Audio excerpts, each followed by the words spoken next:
Now, this is a heavyweight panel, and you all may come on up. You know, it's I guess we're blessed to be able to have 3 college presidents in our midst to talk about their roles and the roles of their colleges and universities in creating economic opportunities, economic empowerment.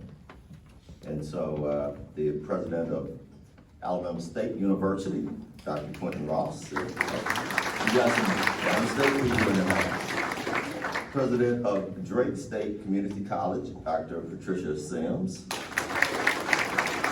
And the president of Miles College, right here in Birmingham. We claim Fairfield as Birmingham now, Bobby Knight. And to moderate this session, a young man who has always, I guess for the past decade, been part of the Gaston Conference in some way or another.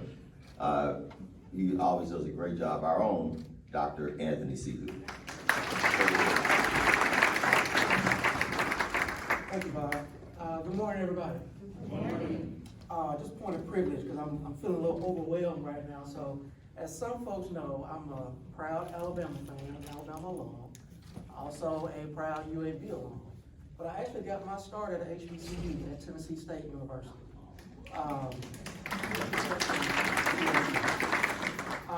Like my colleague Dion mentioned, I graduated from Ramsey, went to Tennessee State. They had a program called the Engineering Concepts Institute.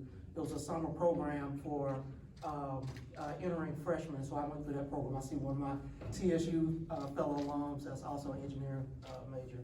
But that really gave me my start. It really gave me a foundation. And I used that foundation later on to get a job at Bell South. And Cassie Ferguson was my work mama at the phone company, as well as Dr. Tracy Moran Adams, who gave me my first management job at the phone company. So this is really surreal for me. I'm really excited about this conversation that we're gonna have today about the role of HBCUs and economic development. And who better to talk about this than folks who are at the precipice of driving economic development in their respective communities. I have a lot of respect for our panelists, and I know you will as well. We're just gonna have just a brief conversation, but I wanna make sure that we have ample opportunity for Q&A. So please be thinking about questions that you might wanna ask our panelists. So with that, I'm just gonna allow my panelists to briefly introduce themselves. I know they don't need an introduction, but there may be some things that they want to share with you before we get started as it relates to our conversation. So we'll start with President Dr. Bobby Knight. Thank you very much, Dr. Hood.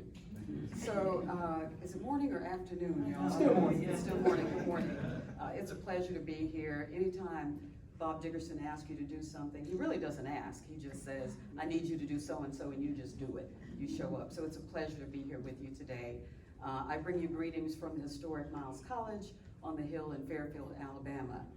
Many of you know me from my prior career, and there are several of us, Tracy and Cassie and Eddie Hill, and all of us who've worked in corporate America. There is life after corporate America. So I didn't want it, but you know, it came to me, so there you go. But just a pleasure to be here with you today. Thank you. Thanks. President Sims.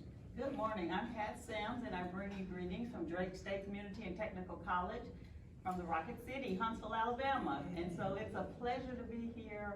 It's always, I'm excited about the conversation because now is the time for the conversation, and always excited to be able to connect with colleagues and learn and engage and to hear from you. So I'm excited. Thank you for the invitation, and so looking forward to our talk. Thanks. President Ross. Well, good morning. I'm Quentin Ross, president of the Alabama State University, 15th president of an institution that's 155 years old, founded by 9 freed slaves. It's $500, and it's still here today. I'm just so excited to be here, and I want to thank Mr. Dickerson for allowing me to be a part of this panel, Dr. Hood, and I'm always happy to be with my colleagues because they keep me straight. They help me. Right, they keep me straight. But thank you for allowing us to be a part of this conversation. Absolutely, absolutely. President Sims, I'm going to start with you. So as I was doing my background research for this, I noticed the name of your institution. I know that name is very intentional. Can you tell our audience what is significant about the name of Drake State Community and Technical College? So the significance, first of all, let me share that we're celebrating 60 years of promoting excellence in the state of Alabama, so we're really excited about that this year. And the institution is named J.F. Drake, and those initials stand for Joseph Fanning Drake. Dr. Drake was a long-sitting president at Alabama A&M University, and it's just interesting how things happen, how thoughtful and forward-thinking he was to be acreage that belonged to Alabama A&M, but to set it aside for specifically career and technical training for African Americans. And so the college is named after Dr. Drake. And so we're really proud of that heritage and proud to be a part of that history. And the interesting thing is many of the buildings on our campus, the college started with the masonry program, and some of the buildings are still standing there where the bricks were made on the campus. So I love that. That's also an open invitation that if you're in the Huntsville area, we'd love to show you around the campus and share that with you. I love that. And then talk about the community and technical college. I know some people have heard of community college, heard of technical college, but you have both. Yes, and that was very intentional.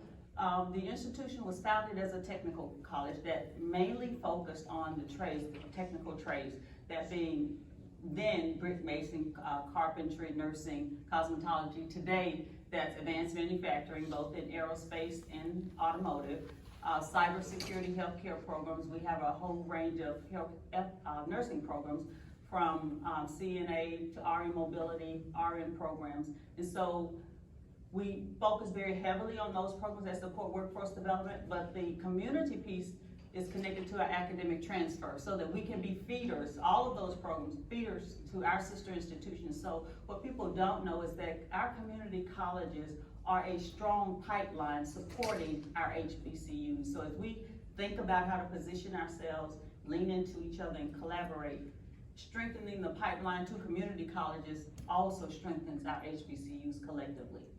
Great, thank you. President Knight, it was such a win for you to come out of retirement and take on the role at Miles College. What was that conversation like? It was interesting. Tell us about it. So I got this really weird phone call that's from someone that said, hey, I need you to meet with me. And I said, what about me? Well, I can't tell you what it's about. I just need you to meet with me. And I think it was because, it's easy to tell people no over the phone. But when you're face to face with someone, it's a little bit difficult. So they didn't want me on the phone.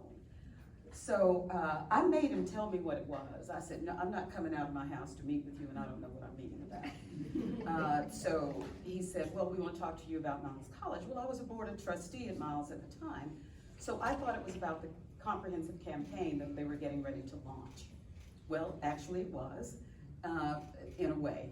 And he said, the board chair and some members of the board would like to have lunch with you and talk to you about being interim president at Miles. So Dr. George French had just announced that he was leaving to go to Clark Atlanta as their new president. I was blown away. I couldn't believe it. I had to talk to my husband about it. He's back there, and Gary Burley, and we, it was one of those things where I really had to, what can I bring? What is it that I can bring that would be helpful to the institution? And so initially they said 9 months. Then she said, well, let's make it 12. And so 2.5 years later, I'm still here. They renewed my contract. They asked me if they could renew my contract in October. So my contract will expire in May of 24. But I'm the 15th president, the first woman, and the first non-preacher president.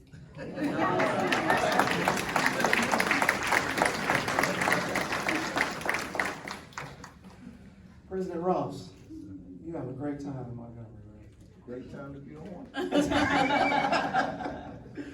Tell us about how have you really enjoyed this position and just really making this impact, not only, locally in the city, but across the state and across the region?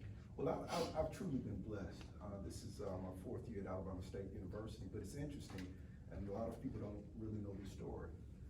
I'm a 3-time graduate of Alabama State University, and I tell people that's not because I couldn't go anywhere else. I didn't think anybody else could do it better. I had been accepted to Auburn University for my doctoral work, but I had been also elected to the Alabama State Senate at the same time, so it only made sense for me to go to a program that was right there locally. So, like my colleague, while you don't retire from politics, you can step away from it, so there is life after the politics, right? But being a pure educator was my calling. So having been a classroom teacher, a high school principal, working in the 2-year college, having worked for the state union, Alabama Education Association, but also being in the legislature, my trajectory to the presidency was a little different. But the first time that I was a senator was as a freshman class senator on Alabama State's campus. And then I went on to become one of 7 African-American state senators in the state of Alabama. The first time I was president was being SGA president at Alabama State University. So God put it all together. Both of my parents are graduates of Alabama State University, and the highlight was for them to sit in the inauguration with both of them being living and see their son announced and crowned as the 15th president of Alabama State University. And so I tell people being president, it's not a job for me. It's a way of life, because it was an institution that took but an average young man like myself and literally allowed me to see the world, to be able to walk with governors, presidents, to have the experiences, but it be for Alabama State University. I tell our alums all the time, between the good Lord and Alabama State University, is responsible for all that I have. And so I'm dedicated to enriching the lives of our students and providing them the educational opportunity of a lifetime. So it's a great time to be a Hornet.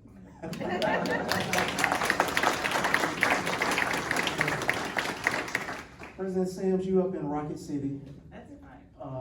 Some people say that Huntsville is overtaking Birmingham. I'd like to see the data on that, actually. We are the largest state.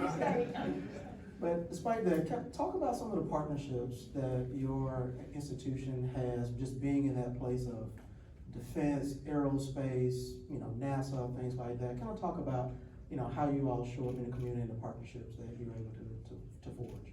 So I've been at Drake State as president for 3 years now, and I came to the institution recognizing that we needed to do something different if we were gonna get some different outcomes. Just looking across, knowing that we, HBCUs, traditionally under-resourced, those kinds of challenges, the way forward for me was through partnerships and collaborations. That's just the only way, because we're a small institution and it's difficult to survive, and we share the city with a number of both public, private, and proprietary institutions. And so carving out a niche and making certain that we finding our space in all of that noise was interesting. And so some of the things I'm most proud of, the partnerships, is while as we look at being a good feeder for our university partners, rarely are 2-year students exposed to research, to the research component. And so that became very important to me. And so I was very proud that my college is the first and only historically Black community college in our nation to be able to win a cooperative agreement partnership with NASA to provide so that students can start experiencing research that supports our current planetary missions. And so we've carved out a niche in that space. Since that time, we've also, we were awarded a second agreement, and we're also working on we were awarded a $1.3 million grant specifically designed to develop a pipeline of engineers from people of color so that we can feed them into these institutions. So that's been very good. Our relationships, as we look at the automotive industry and that explosion in our state, we have very strong partnerships with Mazda, Toyota Madison, in those areas. Advanced manufacturing seriously, our career and technical programs, those that support advanced manufacturing, those are engineering, design, welding, machining tools. I cannot produce graduates quickly enough. And what that does is, and that's a good thing for us, because what that allows is for our students, they have to know that they don't have to choose a career technical education or an advanced degree. They can do both. because they can start in high school with dual enrollment and earn a certification and be able to work and pay their way through college, and employers will help them, and then they'll be prepared to go into four-year institutions. So business and public-private partnerships, leaning into business and industry, and this is not just, and I tell people, I want the check, we always want the check, right? But we have to have real partnerships and investments, and what that looks like is, when my students come, they are immediately provided workplace experiences, apprenticeship experiences that would allow them to work while they're in school, and so that they can, because they have complex lives, they have challenges, childcare, they're caring for family members, all of the barriers that I think we can all talk about on this panel that we see our students face. And so we need companies to be responsible and to step up and work alongside us as we support students and get them to their goals. And so, again, in the advanced manufacturing industry, that's been very good. The research industry, our healthcare programs, we're launching several programs with the hospital systems to make sure that we have enough healthcare professionals for our state. We also have strong partnerships with Facebook in our area. These are organizations in our area. They are helping us train students. And so I've been really pleased. There's still a lot more that can be done and that we have to do, but we've been working with industry partners and our institutions. It has just been really good for our community college system. And the last thing I'll add is that the great thing about community college is that it's an alternative pathway. We have folks who come to institutions to 4 years and they're ready to do that. But there's a whole segment of our population that they need an alternate pathway, an alternate entry point. And that's what our community colleges provide. That's what we're really proud of. I love that. You mentioned the word investment. I want to talk to both of you about investment, particularly you, President Knight. Since you've been there, it just seems like every other week I'm seeing somebody writing a check to Miles College. Checks are good. Checks are good. Brag a little bit about some of the investments that have come to Miles College since you've been there. So let me say, first of all, thank you for the comments you made about community colleges and junior colleges. We entered into a partnership with Lawson State. We're very, very proud to be working with Dr. Cynthia over there. So when I got to Miles College, we had one federal grant that was Title III. It's not a competitive grant, but you can lose it. And I had to make a decision how I was going to approach being president. Unlike these two wonderful educators, I don't have an education background. And so I had to depend on my business background and corporate background to see how could I make things move. And Brad knows, I say this all the time, I love metrics, and I want to see those metrics move. And so the things that I had to face were, I needed to raise money, I needed more federal grants, I needed to increase my retention, I needed to increase my enrollment, I needed to increase the graduation rate. So all of these things I was focused with when I got there. So that's what I talk about all the time. And I was at dinner one night, it's really funny. My husband and I were at dinner with Charles Barkley, and Gary was sitting between me and Charles, and I heard him tell my husband, man, I'm gonna give your wife $1 million for her school over there. And I was like, what? I have yet, y'all, this is the honest truth, I have not asked for a dime. I have asked for support. Look at what we're doing at Miles College, look at our product that we're producing, and invest in our students. That's all I ask, is invest in our students. So we sit here, I told the board of trustees, I said, I'm not going to launch a comprehensive campaign until I've raised $10 million. Well, I have way surpassed that. So, and I did it through a lot of different areas, but one of them was federal grants. And so I'm very pleased with the partnerships we have. The federal grants that we have right now, we had lost TRIO. We've got a perfect score on our grant to get student success services through TRIO. And we're working on Upward Bound to bring that back where it belongs at Miles College. We have partnerships with Apple through the Apple C2 initiative, Southern Company, of course, and Alabama Power Company. Regions Financial has been a great supporter of ours. We have partnerships with IBM, who am I missing, Brad? FedEx, oh yeah, FedEx Freight and FedEx. We just left Washington DC a couple of weeks ago. We went to the closing bell for the New York Stock Exchange. It was awesome, and they're investing in our students. All of these companies are investing in our students. So what I ask for is, and I know I missed somebody, we're in talks now with NASCAR. So what I ask for is investment in our students, and if that's unfunded scholarships, then, you know, we're funding these scholarships that are unfunded. It helps our bottom line, but it helps a student get to college and finish college. And then the partnerships include, I want internships. I want my students to have the opportunity to see, what is it like working at NASCAR? What is it like, real work, not clerical work, not typing, but real work that will be valuable to them, so they know what is, if this is a career that I want. The other thing that we focused on was adding new academic offerings. And we did that because some of our partners, like Protective and Kemper, wanted us to add some majors or minors, for instance, actuarial science.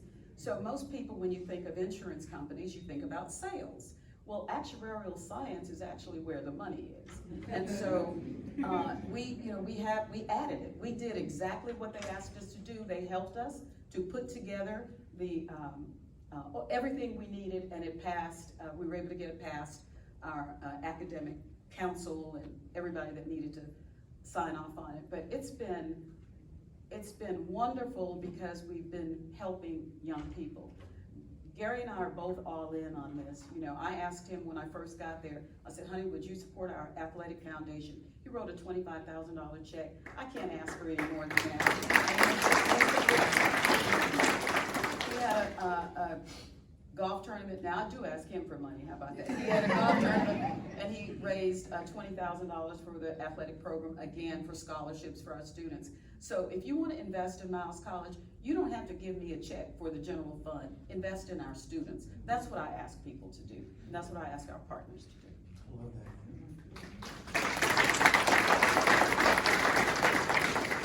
Same question, President Ross. Well, I really could say ditto. But I think the idea is that, you know, none of our institutions can work and function in a silo. We have to be willing to open up and retool ourselves. And that comes through partnerships. I'm big on partnerships. Our mantra around Alabama State University is communiversity. And somebody said, well, communiversity, is that really a word? Yes, it is. Back in 1955 or 56, John O. Killers talked about communiversity, and it was about a university sitting in the midst of its community and bridging that gap. And so I think the partnerships, you talk about the community college, you know, the community college students are our students. And so I set out to have a partnership with every community college. Now, I'm not there yet. There are 24, I think I have 16. But it's because we want to give them that gateway into our institutions. And the partnerships have to be mutually beneficial. And listen, like we said, we all will take a check, but the bottom line is providing our students an opportunity, and when they walk across the stage, allowing them to walk into a job.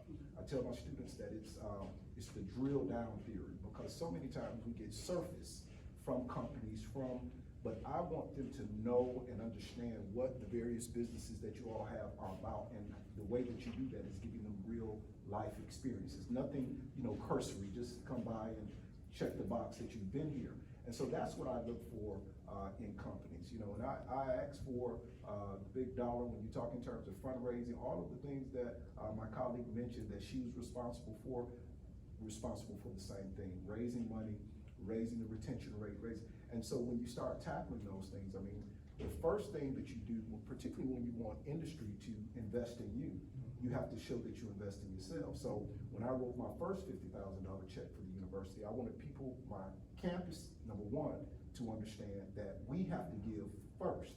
And then we let the alumni know that they have to give. And so when I go to my corporate partners, listen, this is what we're doing. We would like you to help us with this. But also I bridge the gap with our continuing education. So I'll talk about two great partnerships that we're extremely excited about. If you hadn't noticed out there on our website, we offer a drone piloting program now. going into a partnership with one of our partners who were partners that we saw during COVID, Dragonfly, which is one of the #1 producers of drone technology in the country. And we partnered with them to put together a drone piloting program that we now offer at Alabama State University through our continuing ed, but also for our students. So anyone who sits for that course will have the opportunity to sit for the 107AA exam for a pilot's license, right? But again, exposure and exposing the students, but they're investing their time and resources in giving our students that opportunity to participate. And so, again, thinking outside of the box with partnerships. Another great partnership, we're at the height, in the height of COVID, all of us were doing everything that we could to keep our students safe. Well, listen, I wanted the manufacturers of the vaccine, you all put your money where your mouth is. And so we have a partnership with Moderna. Matter of fact, on this Friday, we'll have probably the first HBCU symposium on health with Moderna, the actual, and I don't know how many people in here got Moderna, mine is still lasting, but they are, we're partnering with them, but it gives our students an opportunity to engage and to become and see what, their company is all about, giving them exposure. So those are several partnerships that we have. But we have the partnerships with the Southern Company, with the Propel Center, with all of these, but we look for mutually beneficial, giving our students an opportunity to go to see, because I tell my folks on campus, you gotta go to know, right? You can't just sit there, you have to go to know, and giving them the opportunity to excel in those areas. All of us participate in the governor's, she has the Minority Affairs Office, right? And they have their internship in co-op, right? We have to make sure that our students go out and participate in that. We have students that participate in those co-ops, because at the end of the day, we're providing that academic rigor that's needed, but it's them walking across the stage into a job. And so that's very important for all of us to forge these partnerships. Let me say that, can I tell them this? That I actually got my vaccines at Alabama State. And, Dr. Ross called me and he said, hey, have you got your vaccine yet? I said, no, I can't get it anywhere. He said, come down here, you can get it here. So I got two of my first two down there at Alabama State. I think I got my third one here, but Moderna. Yeah, and that was out of a partnership. When I walked out of the school, the day after we sent students home, and I looked across the street at the housing community there, I thought about myself and I said, listen, I can go find out what this is all about. I can go get a test. But when I looked at the mothers with 5 children across, thinking about how are they going to get the information, so I just began to think, what can we do? We're shut down. But then I also started to think, what am I going to do to have, be able to open a school? So we went into a partnership with the Alabama Department of Health. So number one, all of my nurses got trained in how to give the test. That moved from testing and becoming a regional testing site into becoming a regional vaccination site. So when you talk about the judges, they came to Alabama State University. When you talk about 1,300 employees from Hyundai, they came right to the corner of Alabama State University out of a partnership, right? So that not only exposed my students who were sitting in to host people, to bring them in, but also paying attention to how the vaccine was given. So there's so many teachable moments that we have to use. And President Knight, thank you for mentioning that, but it's just been a blessing, because we all have been blessed to be able to come through this on our side. President Sam, what are you excited about for GF Drake State in the future? And how can the folks in this audience may be able to help? What am I excited? I think these are, I'm hopeful. These are challenging times for all institutions, I have to say that. But I'm also very hopeful, because one of the things, we've talked a lot about the programs and the great things that are happening in all of our institutions.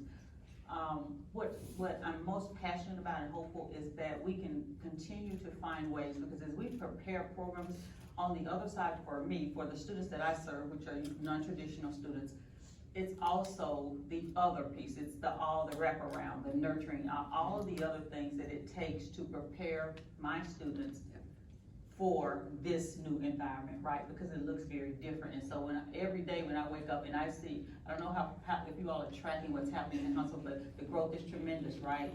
And the students that I serve, when I wake up and see that they don't have an entry point into all of this economic development, I'm hopeful. I see it as a challenge, but I see the opportunities. We've started the partnerships, so we're working those angles. But also, for me, it just feels like we have to step back and do some of the work that we used to do with our students. Okay. So it's important to me that I find partners to help instill in my students a sense of pride and dignity. Let's start there, right?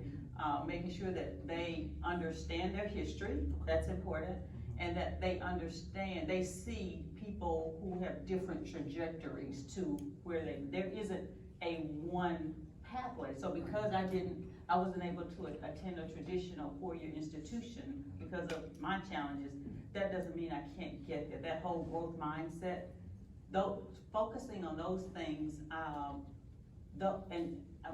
to see the transformation in the students, to see them when they have come in and they've done well and they can go on to a four-year institution or go on to their job. I'm hopeful that we can do more of that because I'm hoping that we are preparing people not to just propel them out of their community, but to do the work in our communities. Does that make sense? And as a community college, I also say we're not just in the community, we're a part of this community. So whatever this is going to look like for us, we have an opportunity to shape that, and we do that by investing in our students and helping them find their way. And so that translates into a stronger workforce. It translates into stronger families, stronger communities, more civic engagement, because honestly, at the end of the day, if we're gonna change what's happening in our society, we've gotta get to the table for policy. So we've gotta prepare students to get to the table and look at policies and laws and get them civically engaged in voting and understanding what this process is. And so that we can move from things being done to us having more ownership. And so, you asked me another, but that's what I'm passionate about. And honestly, our institutions are one of the last hopes for our students.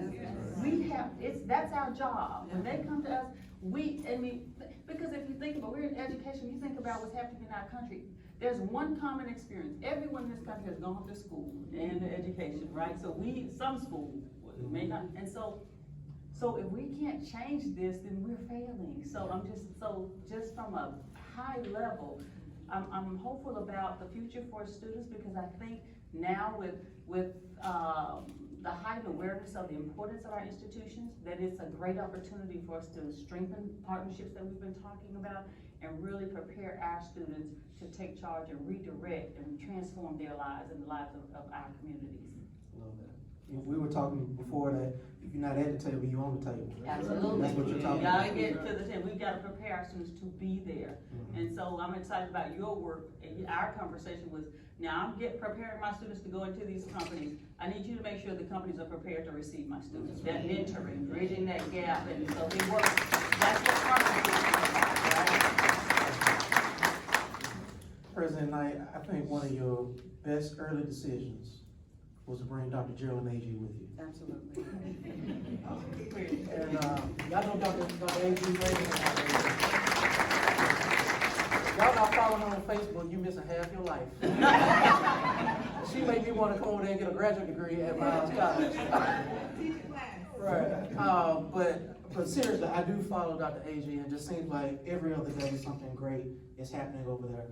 Talk about the importance of Miles College to that community over there. I grew up, my granddad and daddy worked at US Steel, so Lord Nolan was their hospital, so I'm very familiar with that area.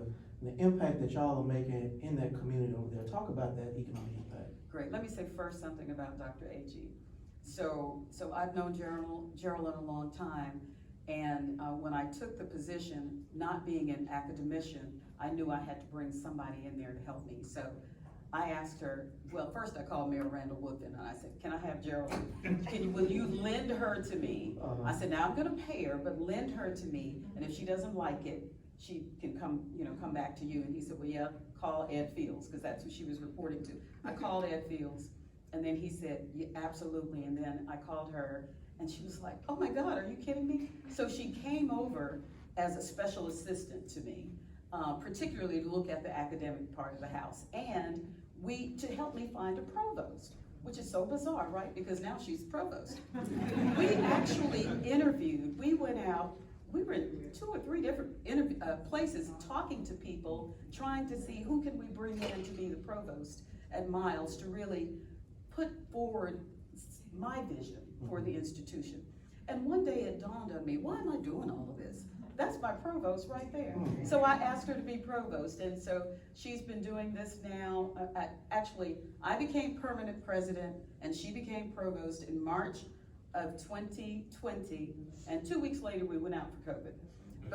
But we worked the whole time. She's been a great partner. I cannot imagine doing this without her. So thank you, Dr. A.G. Also, I have to shout out to one of my Board of Trustee members, Mrs. Luana Bradford. She wasn't here when I said, called out Regions as one of our partners, so I do want you to know how much we appreciate you, not just as a trustee, but as a community partner. So Miles College sits in Fairfield, and you know, Fairfield's in bankruptcy, and Fairfield used to be this thriving little metropolis, always a small community, but I have relatives who live there, and I remembered how it used to be. And right now, it's a struggling city. And we believe that we are the economic driver. We're the largest employer in Fairfield right now. There's no grocery store, there's no Walmart. Is there a major restaurant in Fairfield? No, there's not a major restaurant. Okay, thank you. Yes, there's not a major, so there are a lot of, we sit in a food desert, and it's problematic for my students. Because you know, if you're studying late at night and you get hungry, the cafe's closed, where do you go? You know, when I went to the University of Alabama, we used to go to Crystal, or go get a pizza. But they're limited on what they can do, and many of them don't have cars. So part of what I see the Miles College role is to help revitalize the city of Fairfield and the western part of Jefferson County. We own 44 acres that is a blank slate. It is ripe for development. I'm interested in public-private partnerships. I want to do things on that property that not just serve Miles College, but serve the community. These 44 acres, if y'all remember the old Lloyd Nolan Hospital, that's where Lloyd Nolan used to be. It's actually the highest point in West Jefferson County. It's absolutely incredible. When you go up there, you can see when there are no leaves on the trees, you can see straight through to downtown Birmingham. It's a beautiful view up there. And so there's so much that can be done there. So actually we'll be launching a comprehensive campaign finally, which will include a capital campaign, and I hope to start some development in that area. So there'll be some academic, obviously some academic, some athletic, and you know, we didn't build, but we opened a health and wellness center on the campus during the pandemic, and hopefully we'll be able to expand that and put it up there and serve the community. So there are a lot of things that I'm open to ideas about what can go there and what we can do, but I really need public-private partnerships to make it happen. President Ross, we would be remiss not to talk about the Magic City Classic. Sure, that's a question.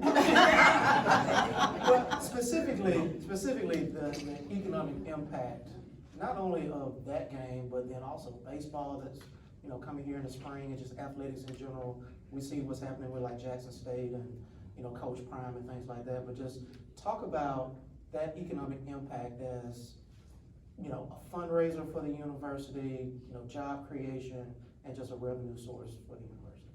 Great question, and just for a moment, I'm gonna piggyback off President Knight. So you gave a lot of accolades to the AG, Dr. AG, but we have a piece of the AG's too. I know. But my point is, and while we sit here and talk about. Some people don't know that connection, so speak on that. Yeah, and of course, our husband takes care of all of our athletes and on campus, son, yeah, so we have a great relationship, but my point is that we sit and we talk about all these things that take place on our campus, but truly, without the teams that we have, right, it wouldn't be possible. And that's from our board of trustees, also down to our leadership teams, because it all has to work in tandem to to make it go.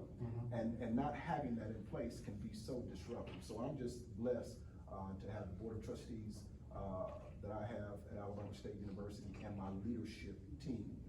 Because I don't think any one of us wants individuals to sit next to us and tell us what we want to hear. We give them the freedom to tell us what we need to hear so that we can make good decisions as we move forward. So I wanted to just make that perfectly clear. Now moving on to the Magic City Classic.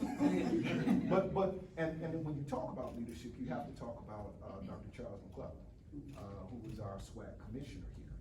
And I mean, he, with the height of everything that is taking place in COVID, sent us sky high with the HBCU. It emphasized all of the disparities, and so it has put us all in a different space. And so we have to walk and talk like that. It has put these elite institutions of higher learning where they should be. That's right. In the major discussion. And so you talk about a $1.5 million investment with the SWAC office here, okay?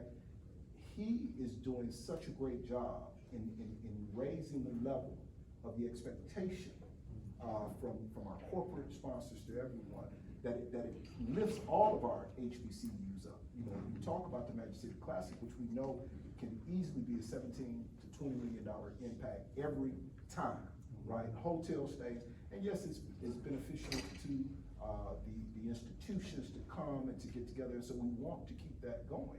But if you look at the deal that the SWAC office, now the conference office has, with SWAC games being able to come to Birmingham, that just raises another level, because those who are in the conference have that much more opportunity to come and get, provide that economic impact and provide the resources to the school. Now, we're always partnering with our sister institutions, Miles. We have a wonderful time, wonderful game, but all of it is We almost beat them. They almost beat them. It almost doesn't win. but it's always a great time, because when you see those games from different conferences, it's all the economic impact that's raising all of us up at the same time. So I think it's an important classic to continue on. Of course, the contracts will be running out soon, but I just venture to say that it will continue to stay and be here in Birmingham, because Birmingham has truly shown that it is committed to the HBCUs. I mean, when you talk about the Birmingham Promise that is here, that's allowing students to go to our various institutions, they're committed to providing a higher education for young people. So I'm excited about what's to come, and we just look forward to being back here in October. Absolutely. Yeah, I want to open it up for questions. Hopefully something was said that piqued your interest. Who has questions for our panelists? What do you guys do on a high school level? I know you were talking about the junior colleges, how you help the children. What do you do to help them on the high school level? And I want to repeat the question for those in the back. She said, what are the institutions doing at the high school level to prepare high school students to come to their institutions? Well, I'm glad you asked. We have, and many of the institutions have our dual enrollment programs. But even just something as simple as filling out the FAFSA. Our financial aid office goes out and provides workshops to the high school students locally, and now, because we've been able to do things virtually, open it up for people to learn how to fill out their financial aid forms. The other thing, and if you hadn't heard, Alabama State University just received a $24.7 million grant, the Gear Up grant, which is strictly dedicated to working with the local high schools to provide them inroads to higher education and watch them all the way through. So those are ways that we work with our high schools, but I think the dual enrollment programs, the current enrollment programs that we have with community colleges, that's where we really help our high school students. So we're bringing our grandson there for a college tour, so. All right, well, I'm looking forward to it. And you can see me on any given day, and I tell the students that you always remember when you saw the president. Can I forward to it. want to add, because a lot of times, and I don't know how many of you in the room are familiar with dual enrollment, but it continues to be one of the best kept secrets. Yes, yes. yes. And the good thing about it is, if you don't know, you can start attending an institution while you're in high school at the 10th grade level, and right for many of the classes, they are free.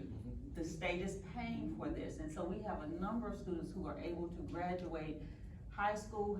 If they're going on to a four-year institution, they can have those first 2 years already under their belt, so they can, which saves money, or they can come and learn a skill or a trade that can help them earn money to pay their way.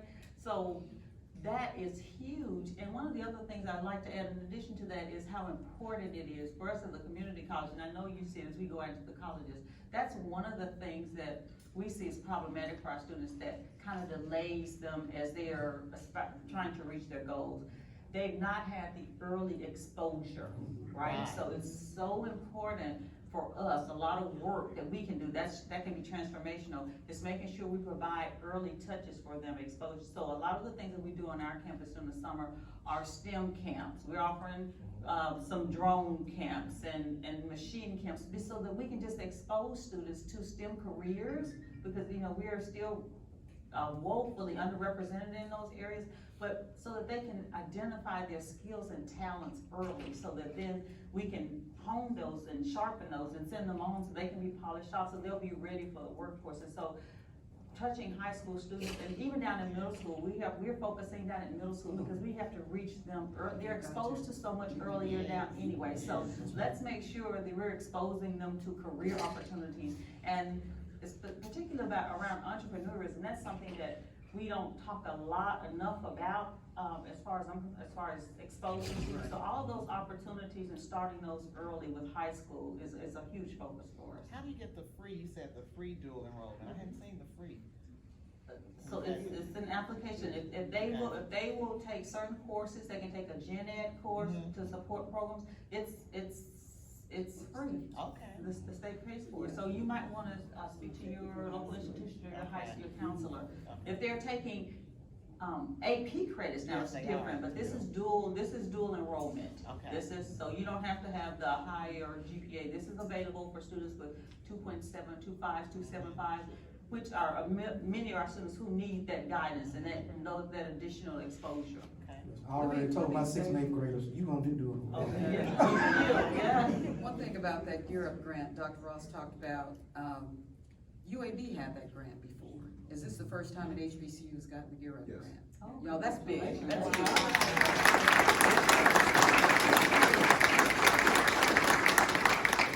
The young man had his hand up, and then we're going. Yes, my question was, what resources do you have on campus? You spoke about it a little bit, but what resources do you have on campus for student entrepreneurs, whether it be classes or other programs? So one of the things we've done, and I've only been there 2.5 years, and we've been in COVID for 2 of those years, but we do have I established the Miles College Center for Economic and Social Justice. We actually had Monday, Reverend Al Sharpton come and speak as the first in my speaker series, and it was sponsored by the Miles College Center for Economic and Social Justice. And we have a CDC, which is Community Development Corporation, and our thought is to try to encourage our students in a lot of ways, to whatever they can do. If it's working with business owners, we love business owners to come out to the school and speak to our students. The opportunities that they get on their internship opportunities, it doesn't have to be with a corporation. We love it if it's with a small business owner, because the most of the businesses in the country are small businesses. So they're not your large businesses.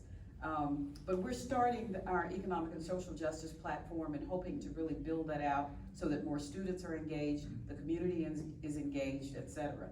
Back to the lady's question earlier, we do offer coding for high schools in our C2 program, isn't that right, Dr. Agee? And we also have dual enrollment. I don't believe ours is free, because we are not a state school. We are a private school, so we don't have the state funding like they do. But so you can still do it at Miles, but it is absolutely not free. But what we can do is look for some grants to help us fund those programs. Well, and when you talk about, the resources, and I'll have to agree, but I see Ms. Braff there, and you talked about your board member, but I look on back and I see my board member, Trustee Mackenzie, she's here, but talk about regions, let's just take regions. For within our business, college, giving internship opportunities to the students. I mean, and we're really drilling down on that to give them the actual experience of what it is to, go into finance, to go in. And so those are the type of opportunities that we provide at the institution. Look, some days, through student affairs, we have where students can set up on our quad, their business, right? Because you all come to the campuses with your businesses already, right? Whether it be graphic, and I don't care if you're selling eyelashes or you're selling fingernails, right? But that is to continue to push the entrepreneurial spirit and to provide them the opportunity to grow within that network. And so we have also for the high school, we have the coding, but we have so many opportunities on our campus for students to be exposed. You get people to come in to speak to you. A lot of times you get to travel. Through our internship, we have students to go to Washington, D.C. to be an HBCU scholar. So there's so many opportunities that you have when you come to the school, and you have to seek them out. I tell a student that when you come, if you put in it what you want out of it, you'll do great. Yeah, indeed. So one of my questions were, as a small business owner, what's the best way to go about partnering with a college, whether it's a 2-year or 4-year? And then the other question is, for my husband specifically, like he's a massage therapist, we own a massage therapy business, and when Virginia College left, that left a hole in the educational opportunities for students who didn't want to pursue necessarily a 2 or 4-year degree, but wanted to pursue a trade. And so if we wanted to partner with the organization to get them to even consider picking up a trade, especially for something that's so needed in our community, what would be the steps to doing that? So I think Lawson State is the perfect, I don't know if you've had an opportunity to meet with the president at Lawson State, I wish he was here, but to me, that's the perfect place to partner for that type of trade. It's not something that falls within our mission, but any other types of partnerships, bknight@miles.edu. Just email me, I'm glad to talk to you about it. Right, and I'm sorry, go ahead. I just wanted to add to that, because your business is already established, I'm sure Dr. Anthony would love to have that conversation, because it makes it really easy that she doesn't have to build the program, because you are bringing a packaged program that she can add to her curriculum. Yeah. So I really want to encourage you and your husband to reach out to her. And it was the first thing, to reach out to the institution, their career service area, for internships and opportunities like that, or even the President Ross at alasu.edu, right? And we put you in touch with the individuals that can put it together. But even going further, I think you heard me mention continuing education, right? And on our campus, we have the doctoral in physical therapy, we have prosthetics and orthotics. So just imagine if we created some type of cognate for the students to be able to get a certificate in massage therapy. So that's the partnership that I'm talking about, and that's the thinking outside of the actual walls, because everybody doesn't want to go and sit for 4 years, but if you can provide them with a certificate. And so it just takes getting people together to look at, I tell my folks all the time, I don't want to hear what we can't do. Let's figure out how we can do it. And so I think just having a discussion and finding ways, because I can see you offering massage therapy classes through continuing ed. Right? We got about 5 minutes left, but I also wanted to lift up what I thought I heard in your first question is more about the procurement process. A lot of folks in here have businesses and they may endeavor to do business with your institutions. What does that look like? Because that's also a huge component of the economic development engine that you guys We are. competitive bid everything, either through bids or requests for pricing. So, and that's done through our website, miles.edu, it's so easy. But one of the things I'm very proud of is that we do a great deal of business with small minority female-owned businesses. on the campus of Miles College. We've been very fortunate to have a lot of COVID funding, CARES and HERF Act funding, that's allowed us to do some things that we had not done in the past, and we were very thoughtful and intentional about ensuring that small and minority-owned businesses were a part of when we submitted our request for pricing or did our RFP. So it's very, very simple process to go through. And the same here, we've been very intentional about engaging minority-owned businesses. So, and what I found through this process is something that I learned about the institution as well, because I remember coming into the presidency and going to, I think it was our first conference in Washington, HBCU president, and they were talking about all of these federal dollars that are available, but it's through a competitive grant process. Well, I don't have a grant right, I can't afford one right now.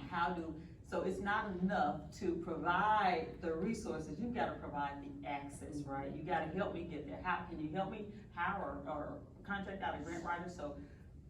So what I've experienced is we've been intentional about engaging minority-owned businesses is a lot of them aren't prepared for the RFP process.